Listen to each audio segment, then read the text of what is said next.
నమస్కారం TSM6 news కి స్వాగతం. హెడ్లైన్ చూద్దాం.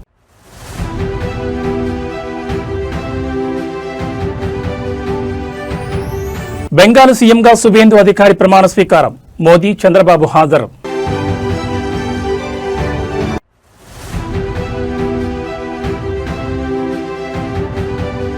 ప్రమాణ స్వీకార వేదికపై అరుదైన దృశ్యం. 98 ఏళ్ల వృద్ధ నేత కాళ్ల మొక్కిన ప్రధాని మోడీ.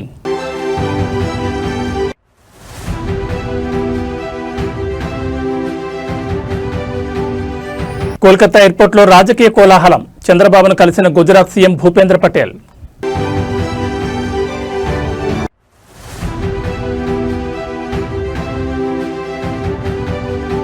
విజయ్ సీఎం అయినా ఆ పదవి ఉండదు.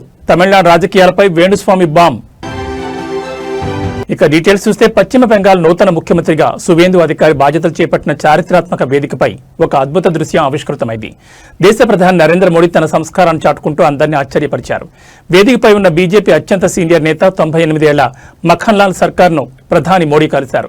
ఈ సందర్భంగా వృద్ధుడైన ఆ సీనియర్ నాయకుడికి మోదీ సాష్టాంగ నమస్కారం చేసి ఆయన కాళ్లకు మొక్కి ఆశీర్వాదం తీసుకున్నారు.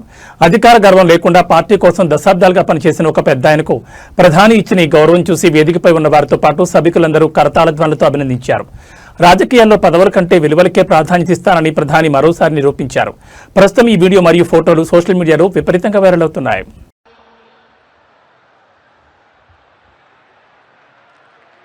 শিলিগুড়ি নিবাসী শ্রী মাখনলাল সরকার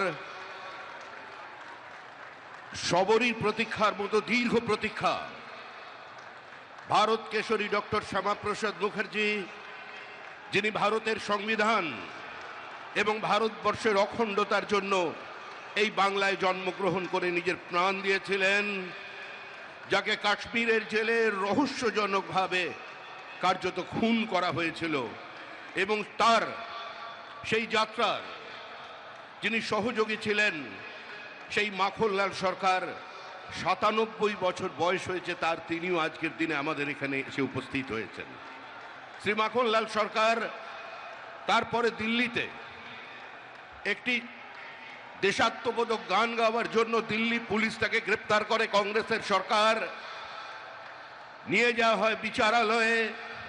বিচারপতি বলেন তার উকিলের পরামর্শে যে ক্ষমা চান।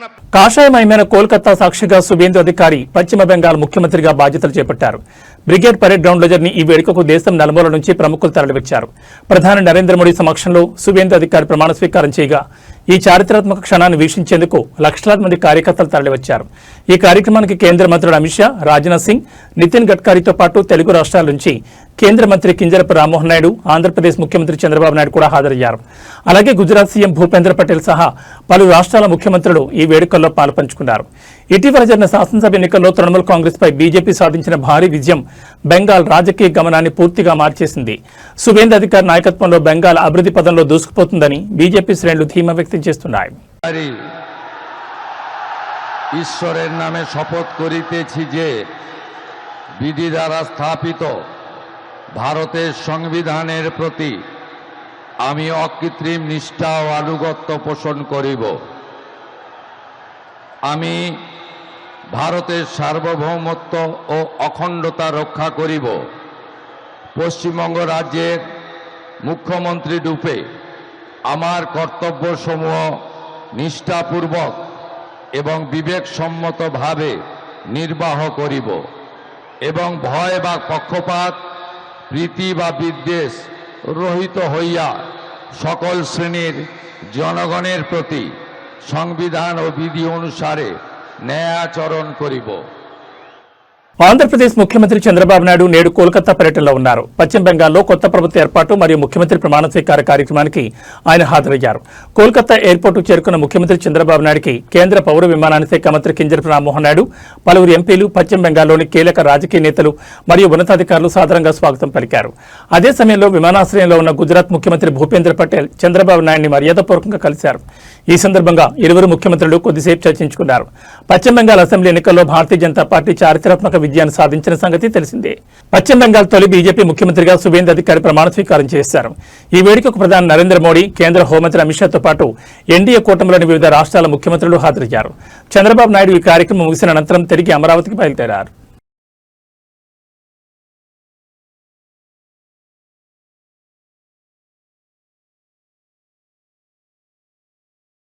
తెలంగాణలో లా అండ్ ఆర్డర్ అంశం ఇప్పుడు రాజకీయ శాఖలు రేపుతోంది. కాంగ్రెస్ ప్రభుత్వం అధికారంలోకి వచ్చిన నాటి నుంచి ప్రజా సమస్యల పరిష్కారం కంటే ప్రశ్నించే గొంతులను నొక్కడమే లక్ష్యంగా పెట్టుకుందని ప్రతిపక్షాలు తీవ్రస్థాయిలో విమర్శలు గుప్పిస్తున్నాయి. ముఖ్యంగా రేవంత్ రెడ్డి ప్రతిపక్షాలపై రాజకీయ కక్ష సాధింపు చర్యలు మానుకుని రాష్ట్రంలో అదుపు తప్పుతున్న శాంతి భద్రతలపై ఫోకస్ చేయాలని డిమాండ్ చేస్తున్నారు. ప్రజలకు రక్షణ కల్పించాల్సిన పోలీసు యంత్రాంగాన్ని సోషల్ మీడియాలో ప్రభుత్వాన్ని ప్రశ్నించే వారిపై అక్రమ కేసులు బనాయించేందుకు వాడుకోవడం ప్రజాస్వామ్యానికి గొడ్డలు పెట్టని విపక్ష నేతలు ఆరోపిస్తున్నారు. ఇప్పటికైనా గాడి తప్పిన లా అండ్ ఆర్డర్ మీద దృష్టి పెట్టండి, ప్రతిపక్షాల మీద కాదు అంటూ సోషల్ మీడియా వేదికగా విమర్శలు వెలువెత్తున్నాయి. రాష్ట్రంలో జరుగుతున్న నేరాలను అదుపు చేయడంలో విఫలమవుతూ కేవలం రాజకీయ ప్రయోజనాల కోసం పోలీసులను వాడుకోవడం సరికాదనే చర్చ జోరుగా సాగుతోంది. పాపం పోలీసు వాళ్ళని మిస్యూజ్ చేసుకుంటున్నారు, బాధేస్తున్నది.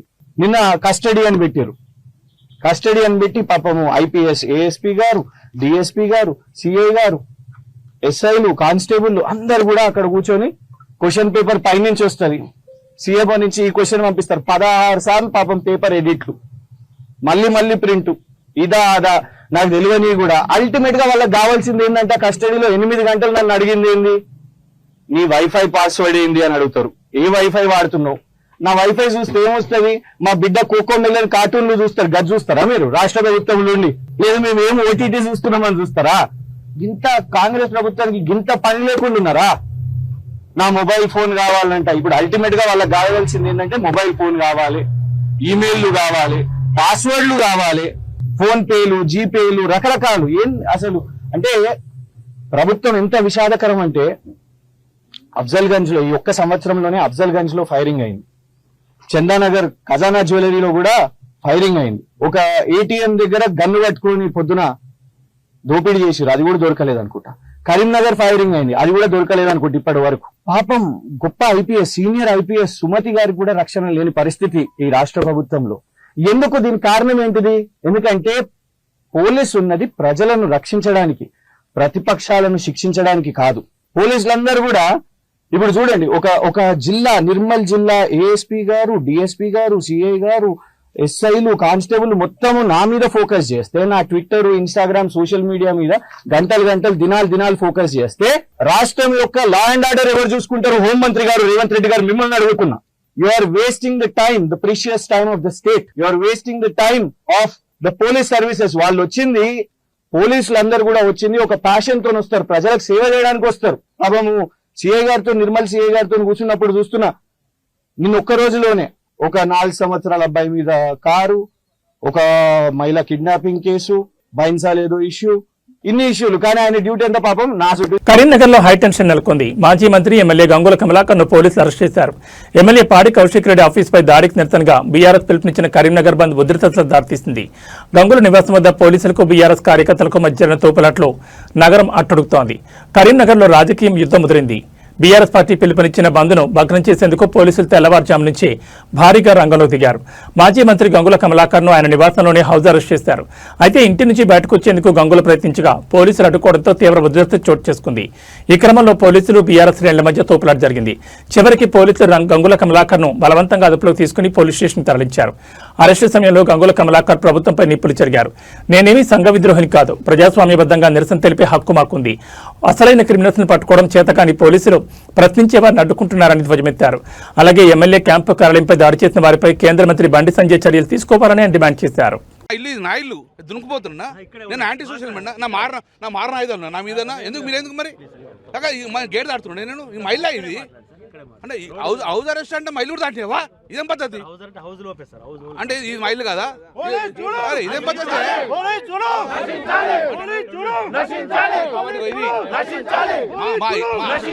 ఇది మా ఇల్లు ఎప్పుడైనా బంద్లో పాల్గొంటాం,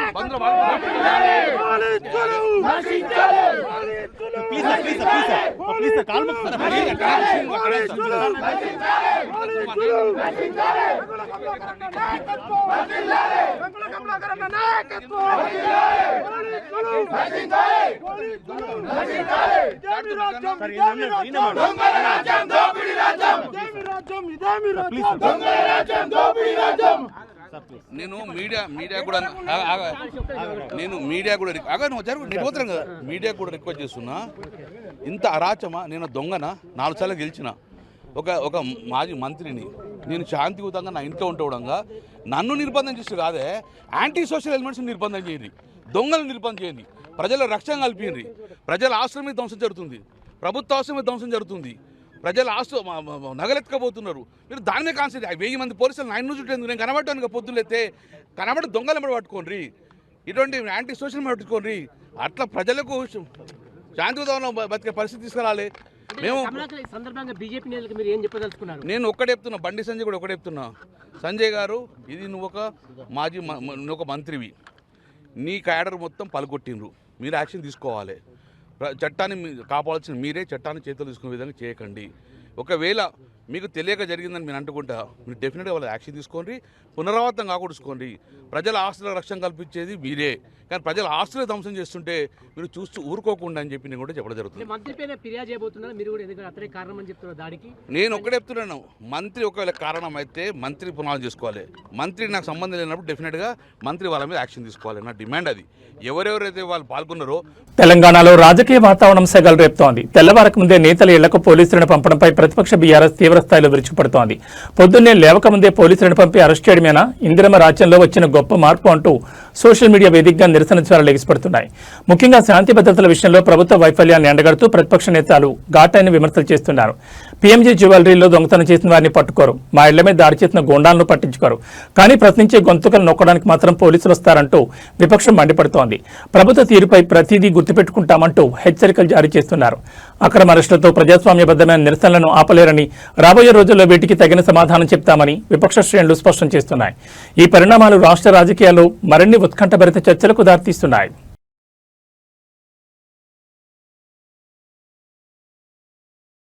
తమిళ స్టార్ విజయ్ రాజకీయాల్లోకి ప్రవేశించి తమిళిగ వెట్రి కళగం పార్టీని స్థాపించిన సంగతి తెలిసిందే. అయితే విజయ్ రాజకీయ భవిష్యత్పై ప్రముఖ జ్యోతిష్యుడు వేణుస్వామి తాజాగా చేసిన జోస్యం ఇప్పుడు నెట్టింట వైరల్ అవుతోంది. విజయ్ జాతకంలో నటి త్రిష ప్రభావంపై వేణుస్వామి కీలక వ్యాఖ్యలు చేశారు. త్రిష కనుక విజయ్ జీవితంలో లేకుండా ఉండుంటే ఆయన జాతకం మరోలా ఉండేదని పేర్కొన్నారు. అంతేకాదు, ఒకవేళ విజయ్ ముఖ్యమంత్రి అయినా ఆ పదవిలో ఆయన ఎక్కువ కాలం కొనసాగలేరని బాంబు పేల్చారు. విజయ్ సీఎం అయిన 6 నెలలు లేదా ఏడాదిలోపు తమిళనాడులో మళ్లీ ఎన్నికలు వచ్చే అవకాశం ఉందని ఆయన జోస్యం చెప్పారు. మరోవైపు పశ్చిమ బెంగాల్ రాజకీయాలపై కూడా వేణుస్వామి ఆసక్తికర వ్యాఖ్యలు చేశారు. బెంగాల్లో ఒకవేళ బీజేపీ అభ్యర్థి సీఎం అయినా అక్కడ పరిస్థితులు చక్కబడకపోవచ్చని, రాష్ట్రపతి పాలన వచ్చే అవకాశం ఉందని అంచనా వేశారు. ఎప్పుడూ ఏదో ఒక వివాదాస్పద వ్యాఖ్యలతో వార్తల్లో ఉండే వేణుస్వామి ఇప్పుడు ఏకంగా 2 అగ్రనేతల భవిష్యత్పై ఇలాంటి కామెంట్స్ చేయడం చర్చనీయాంశంగా మారింది. ఓం నమో వెంకటేశాయ. 2026 అంటే ఈ సంవత్సరము మే 25వ తేదీ నుండి తమిళ సాంప్రదాయం ప్రకారము జూన్ 2వ తేదీ అంటే వచ్చిన 2వ తేదీ మన సాంప్రదాయం ప్రకారము గురు మార్పు, గురు పైచి అనేది కనిపిస్తూ ఉంది. మనకు మిథున రాశి నుండి కర్కాటక రాశిలోకి ప్రవేశము మరియు సెప్టెంబర్లో కర్కాటక రాశి నుండి సింహరాశి ప్రవేశము అనేటువంటిది కనిపిస్తూ ఉంది. సో దీనికి సంబంధించి గురువు అతిచారంలోకి వెళ్తూ ఉన్నాడు. గత వీడియోలో నేను చెప్పినట్టుగా పెను సంచలనాలు నమోదయ్యేటువంటి అవకాశాలు కనిపిస్తున్నాయి అని చెప్పడం జరిగింది. దాని ప్రకారమే గత 5 రాష్ట్రాల ఎన్నికలను కనుక గమనించినట్లయితే బెంగాల్ మరియు తమిళనాడు కాంట్రవర్సీస్ మనం చూస్తూ ఉన్నాము. సో విజయ్ జాతక రీత్యా, అలాగే విజయ్ త్రిష కాంబినేషన్ కనుక తీసుకున్నట్లయితే వాళ్ళ కాంబినేషన్ ఏకనాడి కాంబినేషన్ అయ్యింది. కాబట్టి ఒకవేళ త్రిష లేకుండా ఉంటే విజయ్ యొక్క రిజల్ట్ వేరే రకంగా ఉండేది. బట్ విజయ్ జాతక రీత్యా కనుక గమనించినట్లయితే తమిళనాడు రాష్ట్ర జాతక రీత్యా గమనించినట్లయితే ఒకవేళ విజయ్ సీఎం అయినప్పటికీ కూడా ఖచ్చితంగా తమిళనాడులో మళ్ళీ ఎలక్షన్లు వచ్చేటువంటి అవకాశాలు 100కి 1000% కనిపిస్తూ ఉన్నాయి. అంటే రాజకీయ ప్రభుత్వ అస్థిరత అనేటువంటిది తమిళనాడు రాష్ట్రంలో ఖచ్చితంగా కనిపిస్తూ ఉంది గురువు మార్పు వల్ల. ఎందుకంటే గురువు మారినటువంటి రాశిని బట్టి తీసుకుంటే, రాష్ట్రం యొక్క రాశిని బట్టి తీసుకుంటే పెను సంచలనాలు ఆ గురువుకు సంబంధించినటువంటి రాష్ట్రాలలో ఏర్పడేటువంటి అవకాశాలు కనిపిస్తూ ఉన్నాయి. దాని కారణం చేత తమిళనాడు రాష్ట్రంలో ఖచ్చితంగా మళ్ళీ తిరిగి ఎలక్షన్లు వచ్చేటువంటి అవకాశం కనిపిస్తూ ఉంది.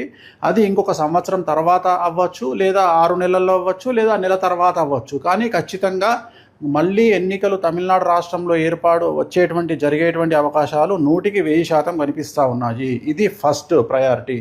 రెండవది, పశ్చిమ బెంగాల్ రాష్ట్రానికి సంబంధించి ఒకవేళ బీజేపీ ప్రభుత్వం ఏర్పాటు చేసినా కూడా మళ్ళీ ఖచ్చితంగా రాష్ట్రపతి పాలన విధించేటువంటి అవకాశాలు కనిపిస్తూ ఉన్నాయి.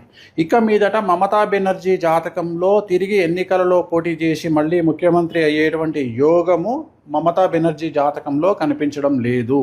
కానీ బెంగాల్ జాతకంలో, పశ్చిమ బెంగాల్ జాతకంలో, రాష్ట్ర జాతకంలో ఖచ్చితంగా మళ్ళీ ఈ ఎన్నికల్లో గెలిచినటువంటి పార్టీ అంటే బీజేపీ పార్టీ ప్రభుత్వాన్ని ఏర్పాటు చేసినా కూడా ఖచ్చితంగా రాబోయే సంవత్సరంన్నరలో ఖచ్చితంగా రాష్ట్రపతి పాలన విధించేటువంటి అవకాశాలు కనిపిస్తూ ఉన్నాయి. కారణము బెంగాల్ రాష్ట్రానికి సంబంధించినటువంటి, పశ్చిమ బెంగాల్ రాష్ట్రానికి సంబంధించిన జాతకం పరంగా రాబోయే సంవత్సరంన్నర పాటు మమతా బెనర్జీ జాతకంలో 2027 సెప్టెంబర్ వరకు అష్టమ శని నడుస్తూ ఉంది. సో ఖచ్చితంగా అలాగే రాష్ట్ర జాతకరీత్యా 2027 సెప్టెంబర్ వరకు అర్ధాష్టమ శని నడుస్తూ ఉంది. కాబట్టి పశ్చిమ బెంగాల్ రాష్ట్రంలో చాలా తీవ్రమైనటువంటి తీవ్రవాద ఉగ్రవాద చర్యలు, అలాగే మత కల్లోలాలు జరిగేటువంటి అవకాశాలు కనిపిస్తూ ఉన్నాయి. దాని కారణం చేత కర్ఫ్యూ విధించడము, అలాగే బందులు జరగడము, అలాగే రోడ్ల మీద హింస చెలరేగడము, రాష్ట్రపతి పాలన వరకు సిచ్యువేషన్ వెళ్ళేటువంటి అవకాశాలు ప్రస్ఫుటంగా కనిపిస్తూ ఉన్నాయి. ఇవి 2 రాష్ట్రాలకు సంబంధించి. అలాగే ఇతరత్రా కనుక తీసుకున్నట్లయితే మనకు పూర్తిగా భారతదేశం కనుక తీసుకున్నట్లయితే ఈశాన్య రాష్ట్రాలకు లేదా తూర్పు ఈశాన్య రాష్ట్రాలకు సంబంధించి తీవ్రవాద చర్యలు ఉండేటువంటి అవకాశాలు ఉన్నాయి. అలాగే ఢిల్లీ కేంద్రంగా తీవ్రవాద చర్యలు ఉండేటువంటి అవకాశాలు ఉన్నాయి. ఇవన్నీ కూడా జూన్, జూలై, ఆగస్టు, సెప్టెంబర్ ఈ 4 నెలల్లో సంచలనాలు జరిగేటువంటి అవకాశం ఉంది. అలాగే విమాన ప్రమాదాలు జరిగేటువంటి అవకాశం ఉంది. నేను మాట్లాడేది June, July, August, September 2026 June, July, August, September సమయంలో భారతదేశంలో తూర్పు ఈశాన్య రాష్ట్రాలలో భూకంపం వచ్చేటువంటి అవకాశం ఉంది. తీవ్రవాద చర్యలు జరిగే అవకాశం ఉంది. అలాగే విమాన ప్రమాదాలు జరిగే అవకాశం ఉంది. అలాగే చాలా ఎక్కువగా జనసాంద్రత కలిగినటువంటి ప్రాంతాల్లో తీవ్రవాద చర్యలు జరిగేటువంటి అవకాశాలు కనిపిస్తూ ఉన్నాయి.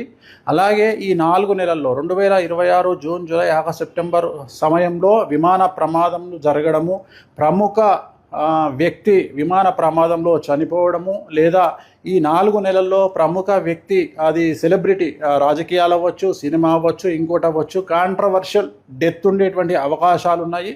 సో ఇవన్నీ కూడా ఈ సందర్భంగా ప్రత్యేకించి జరిగేటువంటి అవకాశాలు ఈ ప్రత్యేకమైనటువంటి జూన్, జూలై. దేశ ప్రధాని నరేంద్ర మోడీ హైదరాబాద్ పర్యటన ఖరారు కావడంతో తెలంగాణ బీజేపీ శ్రేణుల్లో కొత్త ఉత్సాహం నెలకొంది.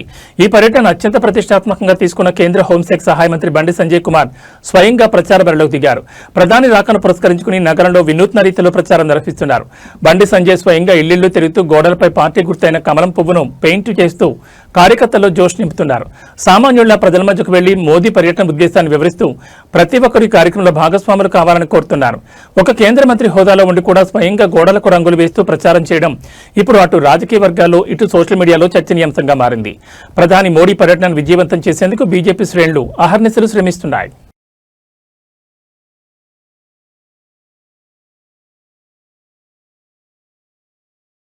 ఒంగోలు నగరంలో శుక్రవారం అర్ధరాత్రి సమయంలో స్వల్ప భూప్రకంపనలు చోటు చేసుకున్నాయి. Gaddalakunta, Vaddipalem, Sanjeev Gandhi colony, RIMS centre, Mangamuru road, Seetharampuram మరియు శర్మ కాలేజ్ పరిసర ప్రాంతాల్లో భూమి కంపించింది. గాఢ నిద్రలో ఉన్న ప్రజలు ఒక్కసారిగా భారీ శబ్దం రావడంతో పాటు తలుపులు, కిటికీలు మరియు ఫ్యాన్లు ఊగడంతో ఉలిక్కిపడి లేచారు. భూకంపం వచ్చిందన్న భయంతో ఆబాలగోపాలం రోడ్లపై పరుగులు తీశారు. దాదాపు 2 సెకండ్ల పాటు ఈ ప్రకంపనల ప్రభావం ఉన్నట్లు స్థానికులు చెబుతున్నారు. గతంలో కూడా ఇదే సమయంలో ప్రకంపనలు రావడం ఇప్పుడు ప్రజల్లో మరింత ఆందోళన కలిగిస్తోంది. ప్రస్తుతానికి ఎలాంటి ప్రాణ ఆస్తి నష్టం జరగలేదని సమాచారం. ఇటీవల కురుతున్న భారీ వర్షాల కారణంగా భూగర్భ పొరల్లో ఏర్పడిన మార్పుల వల్ల ఇలాంటి స్వల్ప కంపనాలు వచ్చే అవకాశం ఉందని కొందరు భావిస్తుండగా దీనిపై భూగర్భ శాస్త్రవేత్తల నుంచి అధికారిక ప్రకటన రావాల్సి ఉంది.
బెంగాల్ కోటపై కాషా జెండా రెపరెపలాడుతోంది. సువేందు అధికారిని పశ్చిమ బెంగాల్ నూతన ముఖ్యమంత్రిగా బీజేపీ అధిష్టానం అధికారికంగా ప్రకటించడంతో ఆ రాష్ట్ర రాజకీయాల్లో పెనుమార్పులు చోటు చేసుకోనున్నాయి.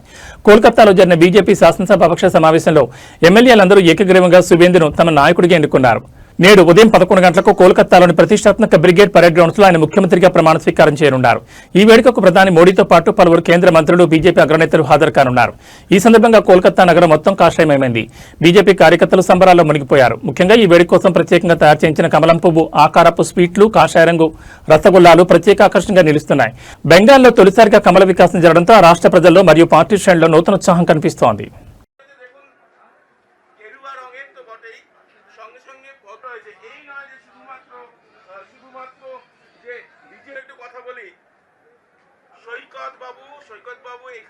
Tollywood sensation rowdy star Vijay Devarakonda ఈ రోజు తన పుట్టినరోజును జరుపుకుంటున్నారు. ఈ సందర్భంగా ఆయన అభిమానులకు అదిరిపోయే గిఫ్ట్ ఇచ్చారు. రౌడీ జనార్దన్ చిత్రం బృందం విజయ్ దేవరకొండ హీరోగా నటిస్తున్న ఈ క్రేజీ ప్రాజెక్ట్ నుండి ఈ రోజు పవర్ఫుల్ బర్త్డే పోస్టర్ విడుదల చేశారు. ప్రపంచంతో పోరాడతాడు, ప్రేమకు లొంగిపోతాడు అనే క్యాప్షన్ తో వచ్చిన ఈ పోస్టర్ సోషల్ మీడియాలో సెన్సేషన్ క్రియేట్ చేస్తోంది. ఈ పోస్టర్ లో విజయ్ లుక్ చాలా కొత్తగా, ఇంటెన్సివ్ గా ఉంది. ప్రపంచాన్ని ఎదిరించే ధైర్యం, ప్రేయసి ముందు ఒదిగిపోయే నైజం ఉన్న పాత్రలో విజయ్ కనిపించనున్నారని ఈ ట్యాగ్ లైన్ ద్వారా అర్థమవుతోంది. త్వరలోనే ఈ సినిమాకు సంబంధించిన మరిన్ని వివరాలు వెల్లడి కానున్నాయి. ఒకవైపు ఖుషి సినిమా సక్సెస్ ఎంజాయ్ చేస్తూనే మరోవైపు రౌడీ జనార్దన్ తో మాస్ ఆడియన్స్ ను పలకరించేందుకు విజయ్ సిద్ధమవుతున్నారు.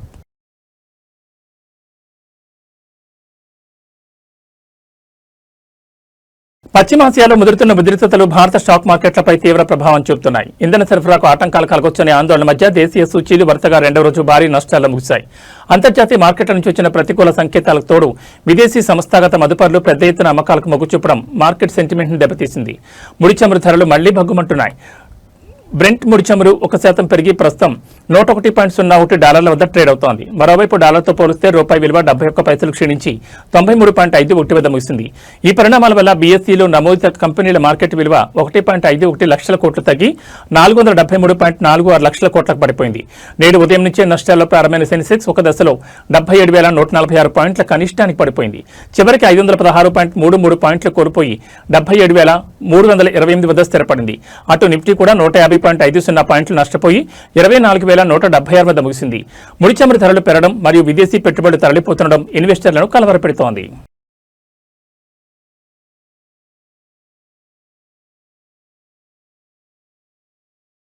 ఈ బులెటిన్ విశేషాలు. నమస్కారం.